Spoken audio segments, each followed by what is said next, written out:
سنایا ہے اور پوری پاکستانی قوم کو پتہ لگا ہے کہ کس طریقے سے وہ شخص جو اپنے مخالفوں کو چور کہتا تھا وہ خود سب سے بڑا چور نکلا، اور جو شخص دوسروں کو جھوٹا کہتا تھا وہ خود سب سے بڑا جھوٹا نکلا، اور جو امپورٹڈ حکومت کو تانا دیا کرتا تھا وہ خود دراصل فورن فنڈنگ کا ایجنٹ نکلا۔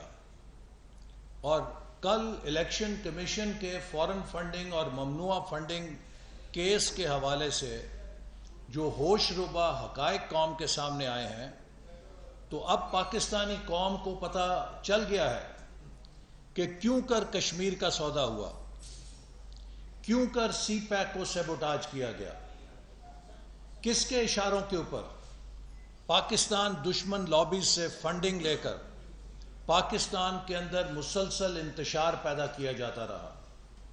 پاکستان میں چین کے صدر کے دورے کو سیبوٹاج کس کے کہنے پہ کیا گیا؟ وہ شخص جو کروڑوں اربوں روپیہ بیرون ذرائع سے حاصل کر رہا تھا۔ دیر از نو فری منی، کوئی مفت پیسہ نہیں آتا، جو پیسہ آتا ہے اس کے ساتھ ایک ایجنڈا اور فرمائش بھی آتی ہے۔ عمران خان پاکستان کی دشمن لابیز سے فنڈنگ حاصل کر کے مسلسل پاکستان میں انتشار اور پولرائزیشن کی سیاست کے ذریعے پاکستان کی معیشت کے ساتھ کھیل رہا تھا۔ 2014 سے یہ عمل آپ کے سامنے ہے کہ کس انداز میں دھرنا دیا گیا اور چین کے صدر کے دورے کو سیبوٹاج کیا گیا، اور پھر مسلسل سی پیک کے خلاف بیان بازی کر کے، اور بعد میں حکومت میں آنے کے بعد سی پیک کے منصوبوں کو تباہ کر کے پاکستان سے ترقی کرنے کا وہ منصوبہ جو ہمارے لیے گیم چینجر تھا اس کو تباہ و برباد کیا گیا۔ آج سمجھ آ رہی ہے کہ کیوں کر بھارت کو فری وے دی گئی کہ وہ 5 اگست 2019 کو کشمیر کو یک طرفہ طور پہ اینیکس کر لے۔ بھارت کو سفارتی سطح پہ کسی قسم کی کوئی مخالفت کا سامنا نہیں کرنا پڑا، اور عمران خان صاحب صرف ایک آدھی تقریر کر کے ٹھنڈے ہو کر بیٹھ گئے، اور وہ جمعے کے جمعے یا ہفتہ وار جو احتجاج کرنا تھا وہ بھی ہوا میں غائب ہو گیا۔ اور پھر اس کے بعد پاکستان کی حکومت جو کہ اس وقت ایک مزاحمتی سفارتکاری کر سکتی تھی، بھارت کی اس یک طرفہ کارروائی کو بین الاقوامی سفارتی دباؤ کے ساتھ مقابلہ کر سکتی تھی، اس نے کچھ نہیں کیا۔ کیوں؟ کہ آج ہمیں پتہ لگتا ہے کہ بھارتی شہریوں سے عمران خان صاحب فنڈنگ بھی لیتے رہے ہیں۔ یہ وہ ثبوت ہیں کہ جو میں پی ٹی آئی کے ان لوگوں کو جو عمران خان کے ساتھ کسی نئے پاکستان یا عمران خان کی چکنی چپٹی باتیں سن کے یا اس کی تقریریں سن کر اپنی معصومیت میں عمران خان کے پیچھے لگے تھے، میں پی ٹی آئی کے ہر ووٹر کو اور خاص طور پہ نوجوانوں کو کہوں گا کہ آپ کو پتہ لگ جانا چاہیے کہ عمران خان ایک بہروپیے کا نام تھا، عمران خان ایک دھوکے باز کا نام تھا، عمران خان ایک فورن سپانسرڈ ایجنٹ کا نام تھا کہ جس نے باہر سے پیسہ لے کے پاکستان کے اندر مہاجرائی پیدا کی، انتشار پیدا کیا۔ عمران خان ہٹلر کا پیروکار تھا۔ ہٹلر نے بھی جرمنی کے اندر پروپیگنڈا کا سہارا لے کر اپنی تقریروں سے پوری جرمن قوم کو اپنے پیچھے لگا لیا تھا، لیکن اس نفرت کی سیاست، اس پولرائزیشن کی سیاست جو ہٹلر میں کی تھی، ہٹلر نے جرمنی کی قوم کو تباہ نہیں کیا، آدھی دنیا کو بھی تباہ کیا، اور آخر میں خود بھی نشان عبرت بنا۔ لیکن اس ایک شخص کے نشان عبرت بننے کی پوری جرمن قوم نے بہت بھاری قیمت ادا کی۔ ہمیں پاکستان میں ایک نیا ہٹلر نہیں پیدا کرنا، ہم نے پاکستان کو استحکام اور ترقی کے راستے پہ ڈالنا۔ آج میں چیلنج کرتا ہوں کہ عمران نیازی اس بات کو جھٹلائے کہ 1 اپریل کو وزارت خزانہ نے ترقیاتی بجٹ کی آخری سہ ماہی کی قسط جاری کرنے سے انکار کر دیا تھا کہ ہمارے پاس پیسے نہیں ہیں۔ پاکستان کی 75 سالہ تاریخ میں کبھی یہ نہیں ہوا تھا کہ آخری کوارٹر یا مالی سال کے ایک کوارٹر کی ریلیز ڈیولپمنٹ بجٹ کی جاری کرنے سے وزارت خزانہ نے انکار کر دیا۔ یہ اسی صورت میں ہو سکتا ہے کہ جب وزارت خزانہ کا خزانہ خالی ہو گیا تھا۔ تو ہماری حکومت تو 12 اپریل کو آئی ہے، 1 اپریل کو پاکستان کا خزانہ خالی ہو چکا تھا۔ یہ وہ انجام ہے جو عمران خان پاکستان کا بنا کر چھوڑ کر گیا۔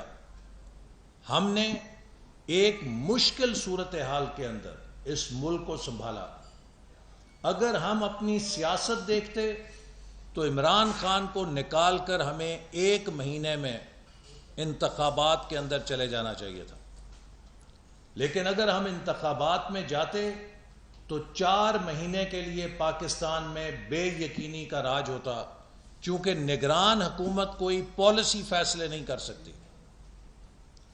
3 ماہ الیکشن مہم اور 1 ماہ حکومت سازی کا، 4 مہینے کی پاکستانی معیشت میں سکت نہیں تھی کہ اس کو ان ڈیسیژن کے حوالے کیا جا سکے، اور IMF کے ساتھ پالیسی ڈائلاگ ریزیوم نہ کیا جا سکے، چونکہ پاکستان کو واپس بین الاقوامی فائنینشیل مارکیٹس کے ساتھ اپنا تعلق بحال کرنا تھا، تاکہ انٹرنیشنل انویسٹرز، پاکستان کے دوست ممالک، سب کا پاکستان پر اعتماد بحال ہو۔ لیکن یہ راستہ مشکل اور کٹھن تھا، چونکہ عمران خان جس طرح کی تباہی معیشت کی کر کے گیا تھا، اس کا کریکٹیو ایکشن کوئی چاکلیٹ یا ٹافیوں کے ساتھ نہیں ہو سکتا تھا۔ جب آپ کسی کی ٹانگیں بازو توڑ کے زخمی کر کے اسے پھینک دیں تو اس کا علاج تکلیف دہ ہوتا ہے۔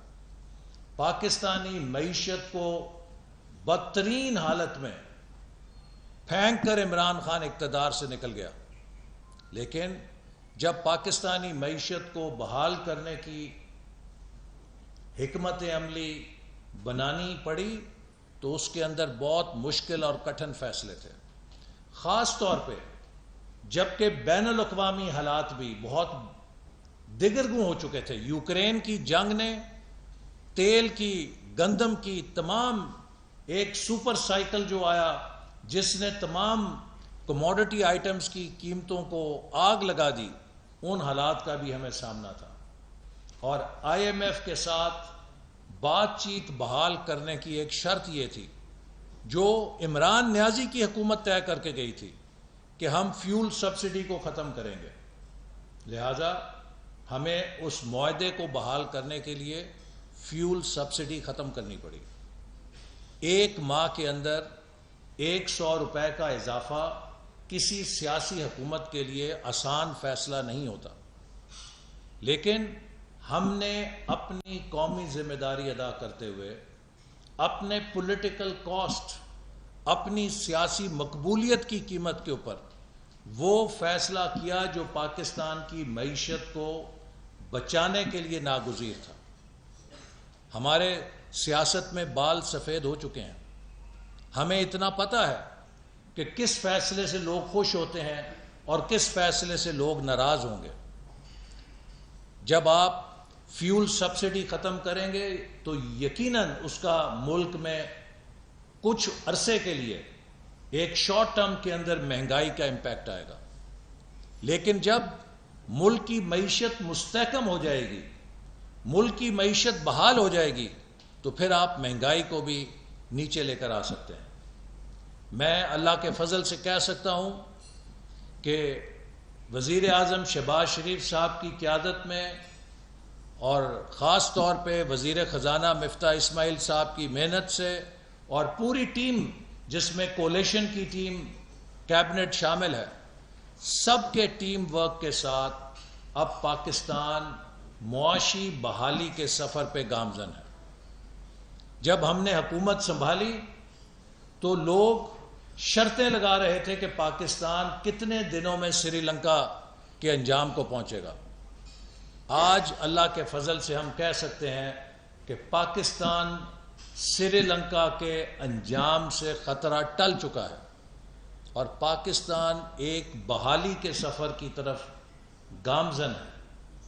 ہم نے اس کے لیے 5-10 سیٹوں کی قربانی دی ہے، لیکن ہمیں خوشی ہے کہ 5-10 سیٹوں کی سیاست کی بجائے ہم نے 22 کروڑ عوام کے مستقبل کو بچایا ہے۔ اگر خدا نہ خواستہ ہم بروقت اقدامات نہ اٹھاتے اور پاکستان میں معیشت پگھل جاتی تو اس کے جو اثرات ہونے تھے وہ آج کی مہنگائی کے مقابلے میں کئی گنا زیادہ مہلک عوام کے لیے ہوتے۔ تو مسلم لیگ نون نے اور اتحادی جماعتیوں نے مل کر ملک کو ایک اقتصادی تباہی کے دھانے سے جو عمران خان چھوڑ گیا تھا واپس لایا ہے، اور میں حیران ہوتا ہوں کہ اس شخص کے اندر اتنی جرت کیسے ہے کہ یہ کھڑا ہو کر ہمیں مہنگائی کا تانا دے سکے۔ آج جو ملک کے اندر مہنگائی ہے اس کی 100% نہیں 200% ذمہ داری عمران خان کی اس تباہی کے اوپر ہے جو وہ ورثے میں چھوڑ کر گئے ہیں، اور اگر ہم نے کوئی اقدامات اٹھائے ہیں تو عمران خان اس بات کا جواب دیں کہ وہ IMF سے یہ معاہدہ کیوں کر کے گئے تھے۔ ہم صرف IMF کے اس معاہدے پر عمل درآمد کے پابند ہیں جو عمران خان IMF کے ساتھ کر کے گئے تھے، اور اگر قومی خود مختاری کا اتنا انہیں ڈر تھا تو عمران خان صاحب جب آپ IMF سے یہ معاہدہ کر رہے تھے تو آپ کی یہ قومی خود مختاری کا درد کدھر سیر کرنے گیا ہوا تھا، یا آپ نے آنکھوں پہ پٹیاں باندھی ہوئی تھیں اس وقت؟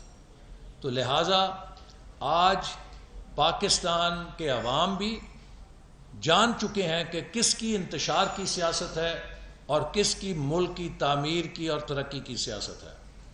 یہی نتیجہ ہے کہ آپ نے دیکھا کہ جب عمران خان کو پنجاب اسمبلی کے اندر ضمنی انتخابات میں چند نشستیں ملیں، اگلے دن روپیہ لڑک گیا، اگلے دن سٹاک مارکیٹ کریش کر گئی، چونکہ مارکیٹ نے نیگیٹو سگنل لیا کہ انتشار پسند قوتیں شاید پھر واپس آ رہی ہیں۔ کل سٹاک مارکیٹ اور آج روپے میں جو آپ فرق دیکھ رہے ہیں، الیکشن کمیشن سے عمران خان کی چوری پکڑی گئی اور آپ نے دیکھا مارکیٹ نے کتنا پازیٹیولی رسپونڈ کیا ہے۔ 900 پوائنٹ سٹاک مارکیٹ چڑھ گئی اور روپیہ بھی تقریباً 10 روپے مستحکم ہو گیا 11 روپے، جس سے کہ مارکیٹ کو یہ سگنل گیا ہے کہ تخریب کار اور انتشار پسند جو ہے یہ قابو میں آ رہے ہیں، شاید ان کو کھل کے موقع نہیں ملے گا انتشار پیدا کرنے کا۔ اس سے مارکیٹ سٹیبلائز ہوئی تھوڑی، اور فیکٹرز بھی ہیں لیکن یہ بھی ایک بڑا فیکٹر ہے۔ تو آج پاکستان کے عوام جو ہیں وہ اس بات کو پسند نہیں کرتے کہ ملک کے اندر انتشار پیدا کیا جائے۔ پاکستانی قوم بھی چاہتی ہے کہ استحکام پیدا کیا جائے اور ملک کی معیشت کو بحال کیا جائے۔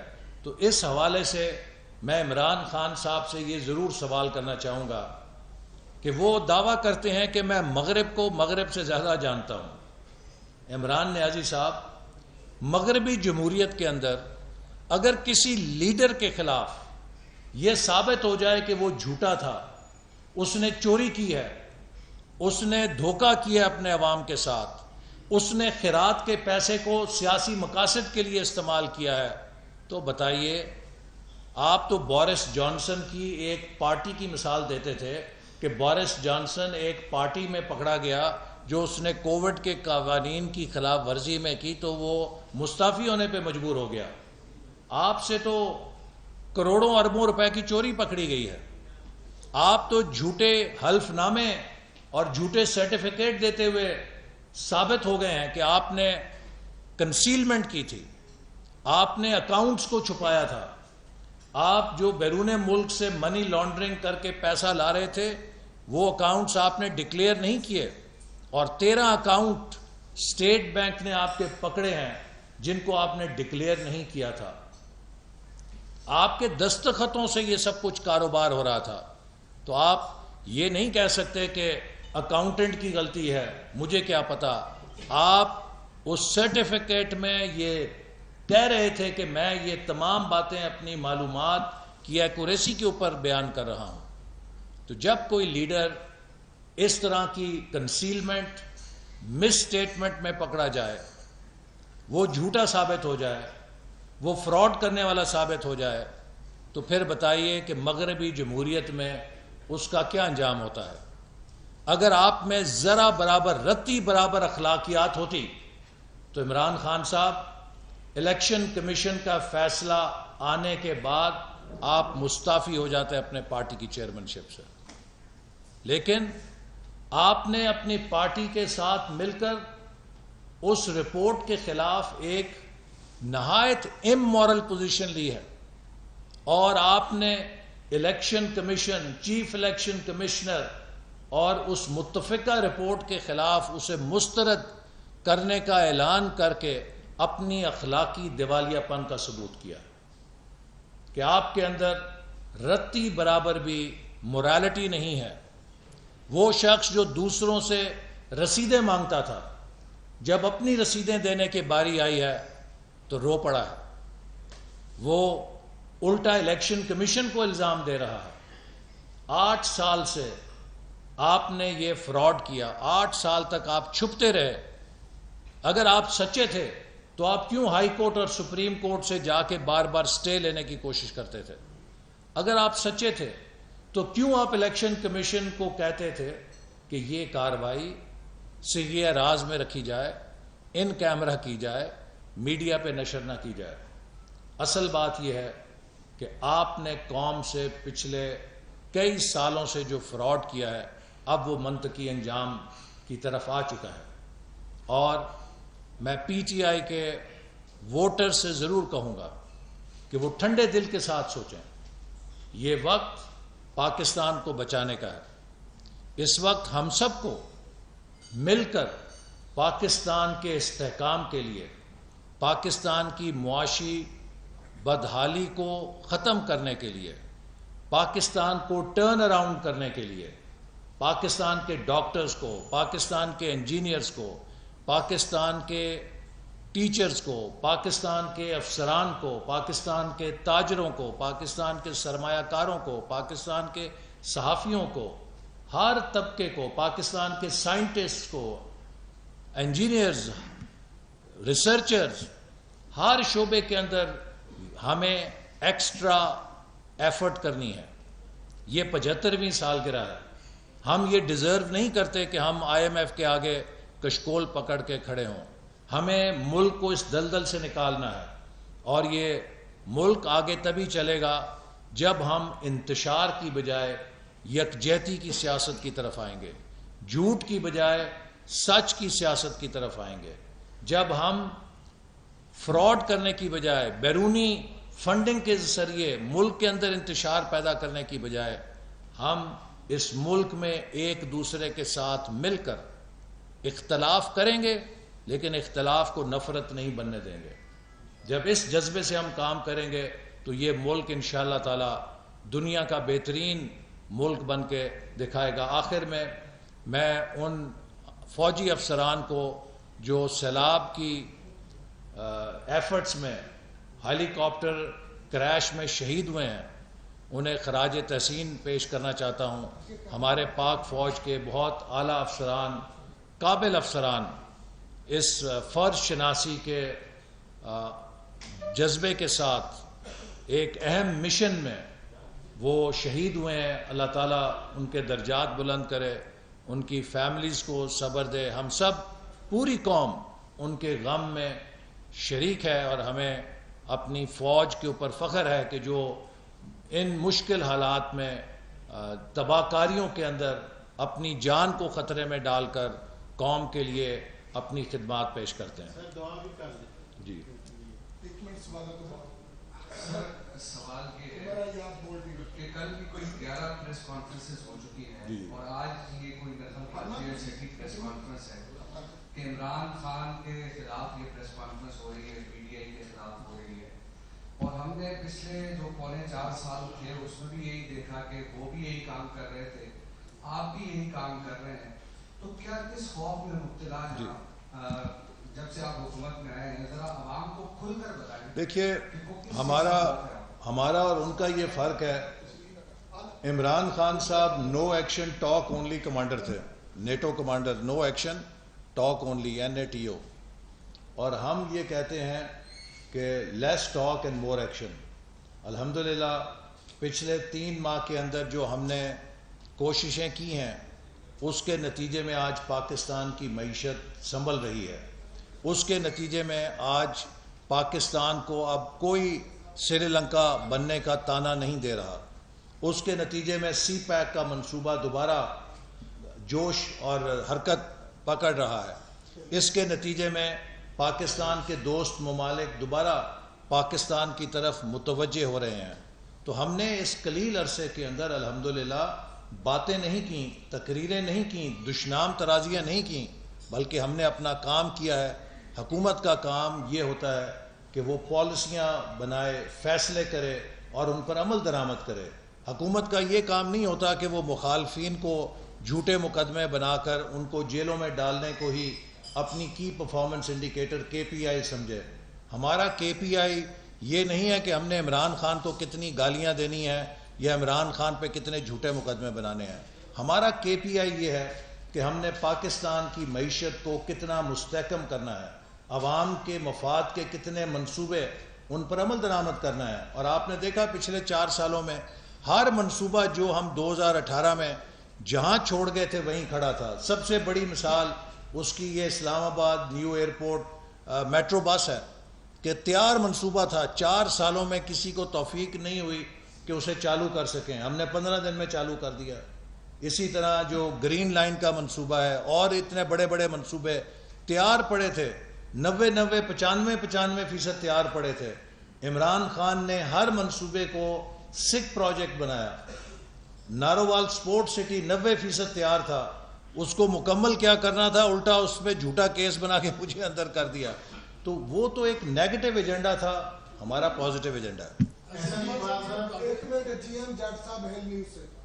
اقبال صاحب, جیسا کہ الیکشن کمیشن کے 8 سال کے بعد یہ فیصلہ آیا ہے اور اس فیصلے سے آپ کا معیشت کے حوالے سے بھی بڑا ایک پازیٹیو رسپانس آیا ہے, ابھی حکومت کے بال کورٹ میں آ گئی ہے, تو آپ کیا اس معاملے کو کس انداز میں کرنا چاہ رہے ہیں؟ کوئی فیصلہ ہوا ہے حکومتی سطح پہ؟ دیکھیے اس حوالے سے جب ہمارے پاس باقاعدہ الیکشن کمیشن کی طرف سے رپورٹ آئے گی تو ہم بالکل آئین اور قانون کی روشنی میں اس پر عمل کریں گے, اور ہم کوئی ایسا قدم نہیں اٹھائیں گے جس سے یہ شائبہ ہو کہ ہم کسی قسم کی انتقامی کارروائی کر رہے ہیں. ہر چیز شفاف ہوگی. لیکن ایک بات میں یہ ضرور آپ سے کہوں کہ یہ جو فائنڈنگ ہے یہ غالباً 2009 سے 2012 تک کی ہے, اور عمران خان کے جو فنڈز ہیں ان کی اصل اس سے کئی 100 گنا بڑی ڈکیتی جو ہے وہ آپ کو 2016, 17, 18 میں نظر آئے گی, جب اس نے الیکشنوں کے اندر آ کر بہت زیادہ پیسہ لگا کر اور اس پیسے کے ذریعے ملک کے اندر ہماری حکومت کے خلاف کیمپین چلائی.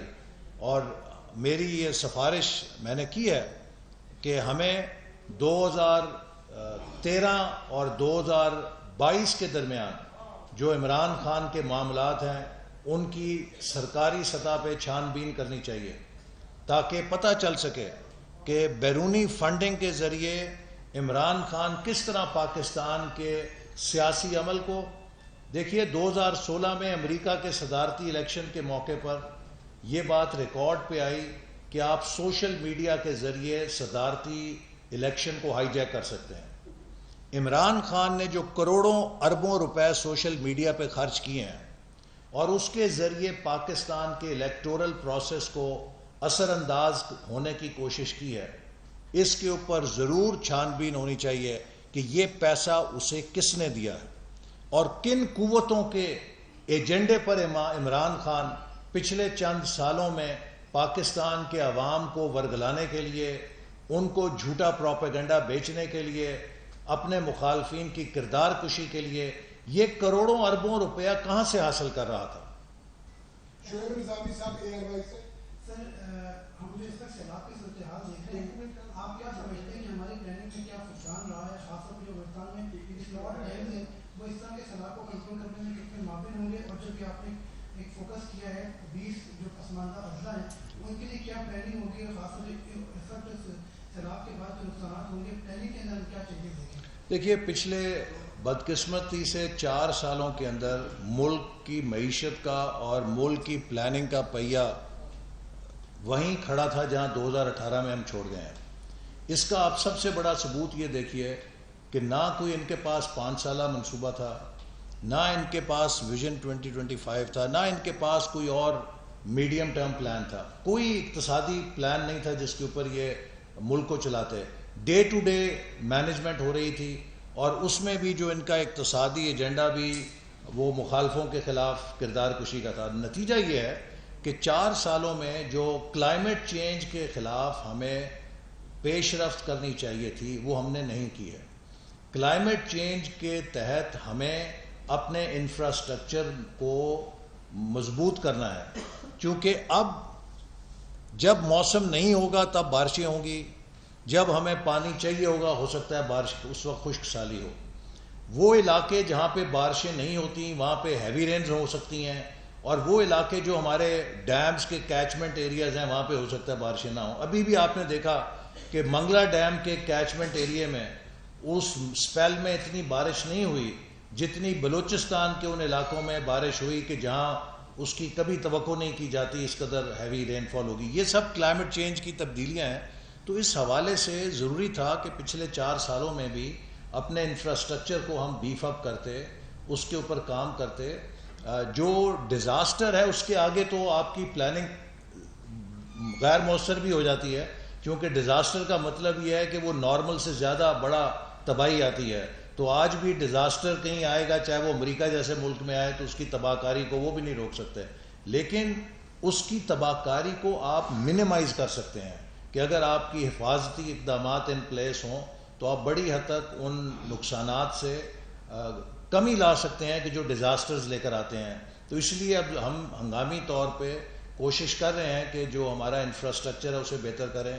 ایگریکلچر کے اندر ہم نئے سیڈز ڈیولپ کریں جو ویدر ریزسٹنٹ ہوں، جو موسمی تبدیلیوں سے ان پر اثر نہ پڑے۔ لیکن یہ سب کام وہ ہے کہ جس کے لیے وسائل بھی درکار ہیں اور جس کے لیے وقت بھی درکار ہوتا ہے، لیکن یہ اب نئے منصوبے ہیں جن پر ہم نے کام شروع کر دیا۔ انوار دادی صاحب سے journalist from road T V. جی محترم سر، پاکستان کی معاشی حالت 1988 سے مخدوش ہے۔ اس میں 2-3 ادوار پاکستان مسلم لیگ کے بھی آئے اور پاکستان پیپلز پارٹی کے بھی آئے، یہ 30 سال سے زائد عرصہ۔ لیکن آپ ہر پریس کانفرنس میں یہی فرما رہے ہیں کہ ملک کی موجودہ معاشی حالت ان 4 سالوں میں تباہ ہونا ہے۔ کیا ساری ساری معاشی بات؟ دیکھیے، میں آپ سے عرض کروں کہ آپ کو شاید یہ یاد ہوگا کہ میں ہر پریس کانفرنس میں اس بات کو اجاگر کرتا ہوں کہ پاکستان کی 75 سال کی تاریخ میں اگر کسی چیز نے ہمیں نقصان دیا ہے تو میرے نزدیک 3 چیزیں ہیں: political instability, lack of continuity of policies, اور تیسرا بعض ادوار کی انکمپٹنس۔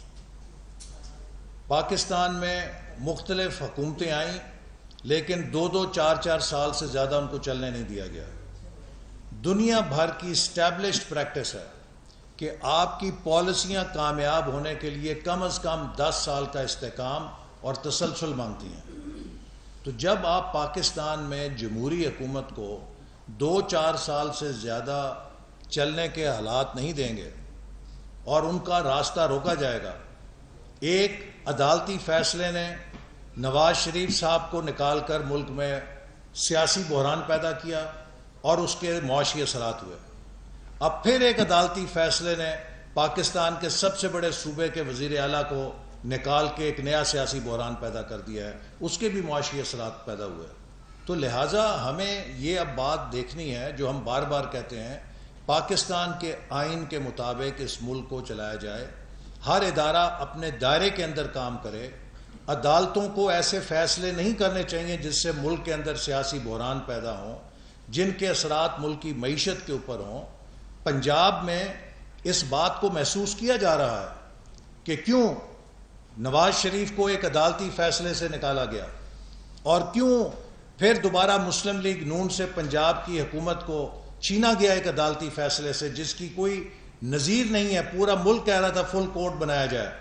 پنجاب کے عوام یہ سوال پوچھ رہے ہیں کہ کیوں مسلسل پنجاب کے نمائندوں کے خلاف اس طرح کے فیصلے کیے جا رہے ہیں۔ یہ چھوٹے صوبوں کے اندر مزید احساس عدم تحفظ پیدا کرے گا۔ تو عدالتیں بھی اگر ایسے فیصلے کریں گی کہ جن کے سیاسی اثرات ہوں گے، جو معاشی ہمارے معیشت کے اوپر اثر انداز ہوں گے، تو اس کو سیاستدان کو تو آپ الزام نہیں دے سکتے۔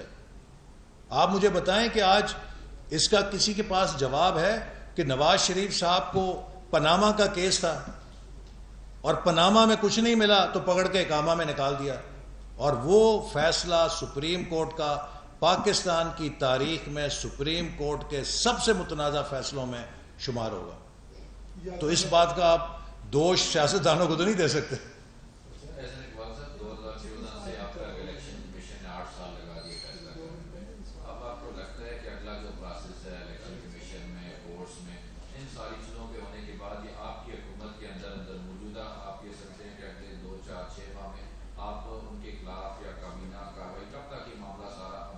دیکھیے، حکومت جو ہے اپنا کام انشاءاللہ جلد از جلد کرے گی، اور جو قانون ہے اس کے مطابق اس کی جو حتمی کارروائی ہے وہ پھر عدلیہ کے ڈومین میں جائے گی، اور جب یہ عدلیہ کے پاس جائے گا، سپریم کورٹ کے پاس، تو ہماری پھر استدعا ہوگی کہ فل کورٹ بنایا جائے تاکہ اس کے اوپر کوئی اعتراض نہ کر سکے کہ چند منتخب جج تھے، انہوں نے یہ فیصلہ کیا یا وہ فیصلہ کیا۔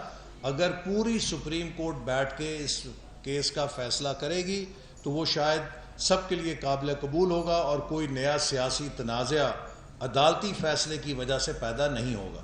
آخری سوال شکیل صاحب سے۔ دو کوشچن چھوٹے سے، ایک تو یہ کہ اس بار ملک میں غیر معمولی حالات ہیں، معاشی ہیں، سیلاب ہے جو اس طرح کے عوام تباہ ہو گیا، اور دوسرا معاشی حالات بھی ایسے ہیں، تو 750 ملین روپیز بہت بڑی اماؤنٹ نہیں ہے جو ہم نے خرچ کر رہے ہیں جشن آزادی کی تقریبات پہ۔ آپ نہیں سمجھتے ہمیں کہ جشن منانے کی بجائے یہ پیسہ ہم فلڈ کے جو متاثرین ہیں ان پہ خرچ کریں، کچھ اور بھی اس میں پیسے ڈالیں؟ سیکنڈلی، عام انتخابات کی بات ہو رہی ہے، تو کیا آپ سمجھتے ہیں کہ اکتوبر نومبر میں الیکشن ہو جائیں گے یا یہ موجودہ حکومت اپنی ٹرم پوری کرے گی؟ دیکھیے، جو عام انتخابات ہیں وہ اس لیے وقت مقررہ پہ ہوں گے چونکہ اب مردم شماری بھی شروع ہو گئی ہے، اور مختلف جماعتیں یہ مطالبہ کر چکی ہیں کہ اگلا الیکشن نئی مردم شماری کے مطابق کیا جائے۔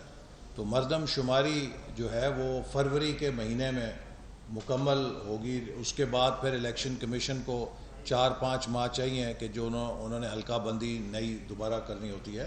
تو اس لیے جو الیکشن ہے وہ اپنے مقررہ وقت کے اوپر ہوں گے۔ یہی ملک کے لیے کارآمد ہے، ملک کے لیے مفید ہے، اور خاص طور پہ جب ہم ایک IMF کے ساتھ پروگرام پہ اب عمل درآمد کر رہے ہیں تو کنسالیڈیٹ جو ملک کی معیشت ہو رہی ہے، اس میں استحکام آ رہا ہے، اس میں تسلسل کی ضرورت ہے۔ ہم اگر فوری الیکشن میں جائیں گے تو ایک دم مارکیٹس میں بے یقینی پیدا ہو جائے گی، اور غیر یقینی صورتحال ملک کی معیشت کے لیے پھر تباہ کن ہوگی۔ تو اس لیے ضروری ہے کہ ہم ملک کی معیشت کی خاطر بھی اور جو سیاسی حالات ہیں ان کے حوالے سے بھی مقررہ مدت کے اوپر الیکشن کرائیں تاکہ ملک امن اور استحکام کے ساتھ اس مرحلے سے گزر سکے۔ یوم آزادی کے اوپر کوئی غیر معمولی جو وزارت اطلاعات نے بجٹ مانگا تھا اس کو تقریباً آدھے سے زیادہ وزیر اعظم نے کاٹ دیا ہے، اور یہ ہمارے لیے 75واں یوم آزادی ہے اور اس کو ہم سادگی سے منا رہے ہیں کیونکہ ملک کے اندر کافی نقصانات بھی ہوئے ہیں، لیکن یہ قوم کا حق بھی ہے کہ وہ اپنے جشن آزادی کو منائے، لیکن اس پہ کوئی غیر ضروری اخراجات نہیں کیے جائیں گے۔ جو صاحب یہ بتا دیں کہ جو فیصلہ سامنے آیا ہے اس کے بعد اب تک کی جو وفاقی حکومت کی مشاورت ہے تو کیا ہوئی ہے؟ کیا عمران خان کے خلاف بحالی کا مقرر جو ہے وہ دائر کرنے جا رہی ہے آپ کی حکومت؟ دیکھیے، عمران خان صاحب نے بدترین جرائم کیے ہیں، جھوٹ بولا ہے، چوری کی ہے، غیر ملکی فنڈنگ حاصل کی ہے، جو پاکستان کے تمام قوانین کی، پاکستان کے آئین کی خلاف ورزی ہے، اور اس کی روشنی میں جو بھی آئین اور قانون کا تقاضا ہے وہ پورا کیا جائے گا۔ یہ جو بدترین میں سمجھتا ہوں کہ ڈاکے کی مثال ہے، اور عوام سے خیرات کے نام پہ پیسہ مانگا جاتا رہا، ڈونر سے خیرات کے نام پہ پیسہ لیا گیا اور اس کو پی ٹی آئی کے اکاؤنٹ میں ڈال کے اس سے سیاست کی گئی اور اس سے ملک میں انتشار پھیلایا گیا۔